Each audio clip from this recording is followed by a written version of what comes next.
can I just say, it's lovely to be in a warm, supportive room rather than the one across the road that I'm normally in, which is anything but. And can I also say, I really appreciate and respect what Extinction Rebellion are trying to do. At the moment, the police are going to be moving them on, and it's going to get quite agitated, so that we might get disruption, so just sort of bear that in mind. I've been the Member of Parliament for Rotherham for almost 7 years. It wasn't my intention to become an MP. I was running a children's hospice in the town, and through that got to know a lot of the local representatives. And then my predecessor was basically caught with his hand in the till, and they needed an MP quick. And lo and behold, 3 weeks later, here I was. About 6 weeks after that, I started to become aware of child sexual exploitation, started researching it with Bernardo's, started asking questions of the local council and the local police, which I have to say didn't go down too well. And then the following year, the amazing Professor Alexis Jay, who now runs the independent inquiry into child abuse, released a report which the council had commissioned, which showed the true scale and the true depravity of child sexual abuse that happened in my town, and I'm sure you're all very familiar with it. We are fortunate that the National Crime Agency is now in and investigating, and has been for nearly 4 years, I think, and they truly understand how to support the survivors of this horrible crime. But I have to say, knowing the government and the state and everybody knowing in 2014 that there were 1,400 predominantly girls who were victims of this abuse, the response has been abysmal to supporting these people rebuild their lives. If you're engaged with the National Crime Agency, you get a superb service. If you're not, still now, you are on your own. It took me a while from meeting people. You met Sammy Woodhouse this morning, meeting women like her, strong, powerful women who are brave enough, and Fiona, to speak out about what happened to them. And I started to make that logical continuation, that from the youngest age, if all you have been worth is your body, all that people have valued you for and told you are worth is your body, as you go into adulthood, very often those same people are forcing you into prostitution post-18. But also for you, when it comes to the idea of consent, of worth, of what you can do, and also when you look at things like criminal records, what the state allows you to do, what choice have you got? I started going to, some of you, I don't know if there are people here from St Mungo's, was running a sheltered accommodation for women that were still being prostituted, and talking to both the women in there but also the workers there, and realising that almost everybody that went through that place had had child abuse as well as being prostituted as an adult. And you suddenly go, click. You can't say that what's child sexual exploitation stops the day you turn 18. You have to see that continuation. And if we are appalled when it happens to a child, why are we not appalled when it's happening to them on their 18th birthday? That's what I can't get in my head, and it's really difficult to make government and the statutory agencies make that connection as well. I'm here today to talk about something very, very specific, and I'm more than happy to take questions on everything else, but I just really want to talk about something, and that's exiting. And I've got a passion for this, both because I'm aware that children don't get any support, but also when they become adults, they don't get any support. And if you are trafficked or prostituted, you're definitely not getting any support. And we have this great thing that, you know, people ought to exit. How? How, if we're not giving them the support that they need? And it was one woman who I just love. I went to see some of South Yorkshire's police work with prostituted women, and this woman was sort of presented as, you know, well, she's happy and she engages with the police and da-da-da-da-da.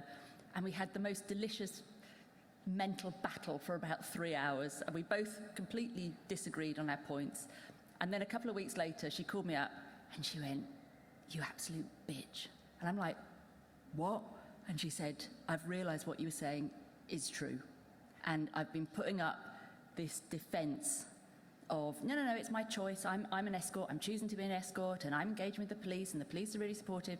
And the whole thing has come crumbling down. And I've realised that the very agencies that say they are there to support me are actually there to keep me in prostitution.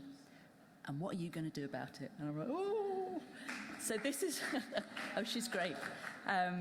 So this is what I'm going to try and do about it. And this is why I just want to talk about exiting services for prostituted people. And of course, take it as a given that I am doing everything I can to bring in the buyer's law in this country. And we're making progress, and I'm happy to take questions on that. But for that to work, there must be statutory exiting services. There just must be if we actually want to make real change. So what I'm going to talk about is I'm going to highlight the barriers that prevent women from exiting prostitution, discuss the current exiting services, such as they are, look at what good exiting services should be and what improvements are necessary so that every single person that needs support can access it. There's a modest estimate going round that there are 105,000 prostituted people in England and Wales. You all know, due to the hidden nature, that it's likely to be far, far more than this. Just here in the heart of Westminster, we know that there are 130 identified brothels. So think how many there really are that the police haven't identified. Often the vulnerabilities that force women into prostitution are the very same vulnerabilities that prevent them from exiting. The cause of a person selling sex is unlikely to be just one thing in isolation. Instead, it is a combination of factors. And you know what those factors are, but I still think it's worth listing them. Substance misuse, mental health issues, childhood trauma, homelessness, sexual and domestic abuse, and of course, coercion, trafficking, and modern slavery. Research into existing services, which was carried out by Eves and the London South Bank University in 2012, found that almost 95% of women that they spoke to who are prostituted want to get out. Not that surprising. Despite this staggering figure, the state makes exiting prostitution extremely difficult. It's deeply disturbing that women involved in prostitution can access frontline services for many years without being asked once whether they have a desire to exit. The NHS, mental health services, drug and alcohol services, DWP, housing services, social services are all agencies that prostituted women may well have reached out to at some point in their lives. The fundamental issue for me is, without the government will to make these agencies engage with women and help them exit, there is simply no incentive for them to do so. I could go on a Labour rant about privatisation and definitely no incentive, but I won't do that. Worse, without an overarching government policy to look for and support people being prostituted, data's not gathered and collaboration between agencies will never happen. State agencies, as it stands now, are operating in isolation on this issue. It's not uncommon for a prostituted person to be working with a social worker due to child protection concerns, a drug worker seeing their GP for mental health support, routinely going to a GU clinic and seeing their A&E for regular injuries. Yet the bigger underlying issue is never actually recognised or addressed. Due to the lack of multi-agency working, we're seeing chances to support women to exit just being lost, not even recognised. The idea of multi-agency working is not a new phenomenon. Since 2001, we've seen the success of the Multi-Agency Risk Assessment Conference, MARACS, you'll know them as, in supporting people who are victims of domestic abuse by collaborative working across all the different agencies. This is not a new model. This is something which is operating very successfully. So why are we not doing this for prostituted people? This would morally and economically be the right thing for government to do. The government is actively failing to identify women vulnerable to sexual exploitation. It's failing to prevent them from entering prostitution. It's failing to support them to exit prostitution. In a response to my ministerial questions on specialist exiting services for women, I was told the government, you'll love this, the government currently funds just 4 specialist exiting support services throughout England and Wales for women in prostitution. 4. 4 services that are meant to support a recognised, this is the government recognising, 105,000 people. 4. And then we also know that 95% of them want to exit. The government must recognise that women involved in prostitution require specialist support to exit and, crucially, to re-enter the workplace. The Conservative Party Human Rights Commission recently concluded in their report, which is a great report if you haven't read it, it's a really good read. They've concluded what we've already known, that the system of prostitution, and I quote from them, is intimately connected to sexual exploitation, sexual violence, and violent crime. It's in the public domain. The Conservatives are giving the document to the Conservative government. They can't say they don't know this. The government must now address the psychological, social, and economic factors inherent in keeping women involved in prostitution, and consider how they can support women to exit prostitution through funding adequate services. Can I just make another point? When I say adequate services, I mean adequate services to allow people to exit prostitution, not keep them safe in prostitution. I visited some really well-meaning services, and they hand out condoms, they give cups of tea, they give comfort and solace. But I've got to tell you, I'm genuinely still haunted by one young woman that I met at such a service. I'm not being harsh when I say she was emaciated. She was clearly vulnerable, mentally as well as physically scarred, and very visibly bruised on her face and down her arms. And it was late and it was raining outside. And I was there to see what a great support service the area had. So, you know, I was sat there and having tea, and the lovely ladies were chatting. And she chatted to the lovely ladies for a good half an hour while I was there.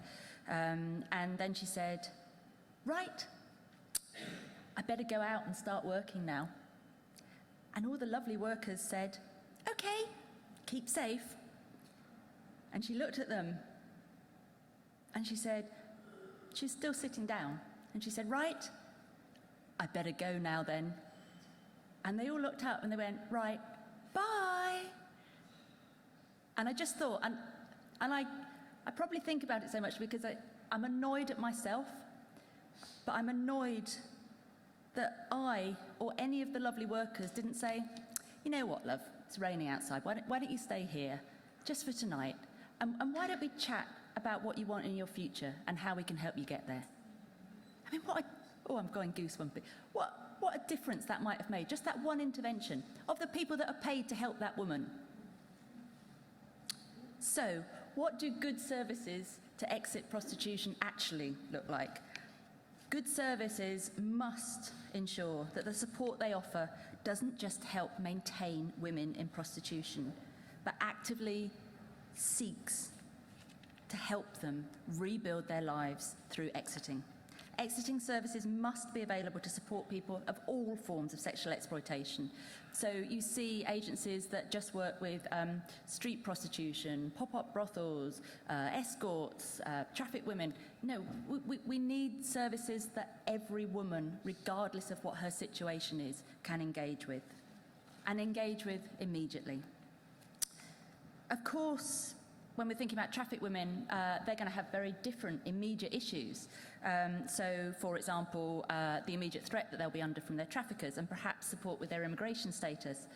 Those involved in street prostitution may need immediate support with drug rehabilitation, mental health issues and housing. They present different issues, but essentially they all deserve and require the same level of holistic support that is tailored to them. On the point of immigration, I just want to say one thing. The government policy of sharing data between the police and the Home Office on trafficked women's immigration status must stop. It is a disgrace. We do not in this country give up people's human rights to meet immigration targets, and it has to stop.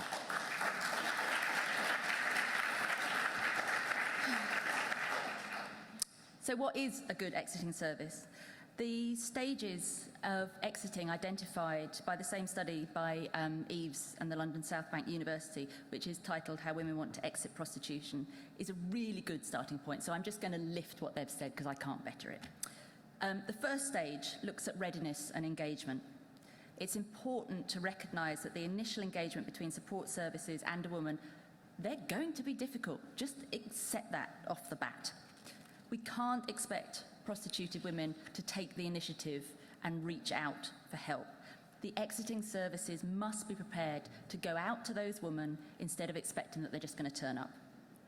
The first stage of exiting should focus solely on making that initial engagement happen, using outreach services, liaising with other agencies, and I would urge that those services and those workers come at it from a trauma-informed model. When a woman expresses that she would like to exit, services must begin to acknowledge the experiences which have acted as a barrier to date to prevent her from exiting. Stage 2 looks at treatment and support, focusing on multi-agency working and acknowledging what support services may be necessary. A good example of this could be seen through a woman who has entered prostitution through continual sexual abuse and exploitation throughout her life. As a consequence, she may well have used drugs as a coping mechanism. Not only will she need support for drug dependency, but she may also need support from mental health services and counselling services. A good exiting service will ensure that every vulnerability a woman faces must be addressed at these early stages. Stage 3 looks at transition and stabilisation. This is a stage where women should begin to receive help with accessing secure housing, benefit advice, and be given one-to-one support on accessing services that will continue post-exit. Stage 4 looks at reconstructing and rebuilding. This is when women can continue their treatment but begin to look to the future. Good exiting services will provide women with the tools to rebuild their lives.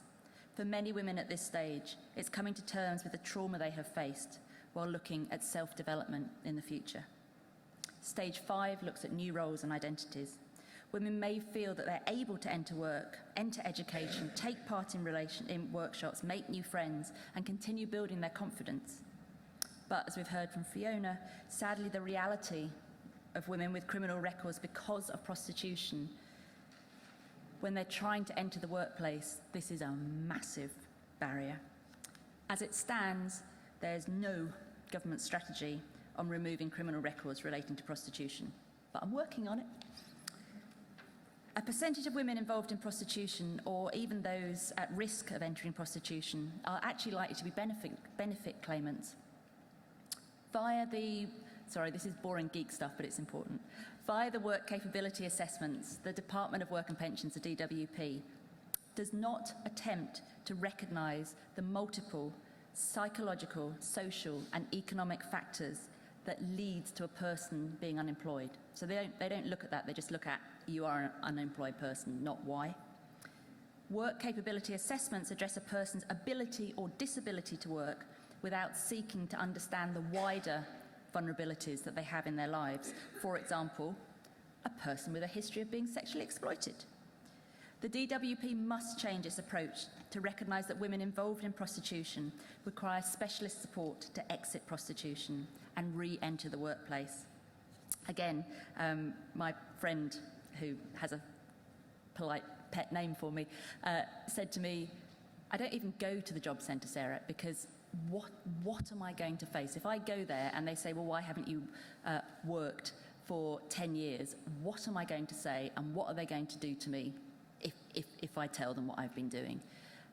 And then she actually, you know, happy clappy Sarah, I said, well, what about volunteering? You know, it will get you some experience, and you can say that you were out of work because of family commitments.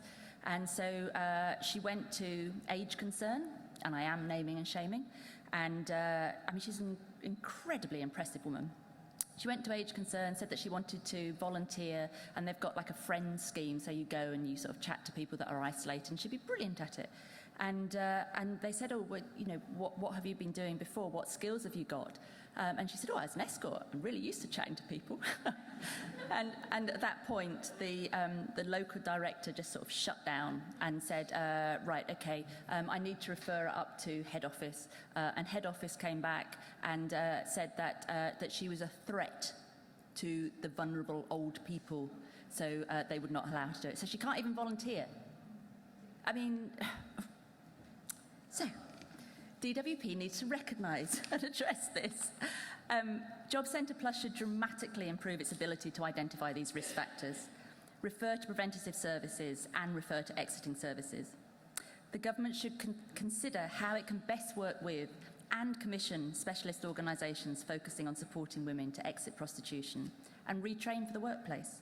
And by the workplace, I don't mean the sex work that one job centre was advertising as an option for young women when they come in looking for a job. Now, I had a little spat on Twitter over this, and I have to say Amber Rudd was great and said that she would take it down and do an investigation immediately, and then she was sacked. So, The final stage of the support looks at life after exiting. Trauma rates remain very high amongst those who are actually able to exit. There's a significant need for ongoing support post-exit. Continuation of support services is vital in ensuring women are able to lead a life away from prostitution and continue to rebuild their lives. Currently, there is extremely limited support for women who are sexually exploited. The level of support varies dramatically where you live and who you reach out to. Adequate, let alone good, specialist support services for women who want to exit will not be achieved if the government continues to pretend that these women are not their problem. Women are being exploited, raped, and killed on their watch. As a society, we must be clear in ensuring that women that want to exit prostitution should be supported to do so. We need to recognise that there is a crisis of commercial sexual exploitation in this country. The trafficking and exploitation of vulnerable women and girls around the UK to be sexually abused is taking place on an industrial scale. Without specialist support services, women and girls will continue to be abandoned. The government must act now by bringing forward legislation to end demand and, crucially, funding vital support and exiting services. Thank you.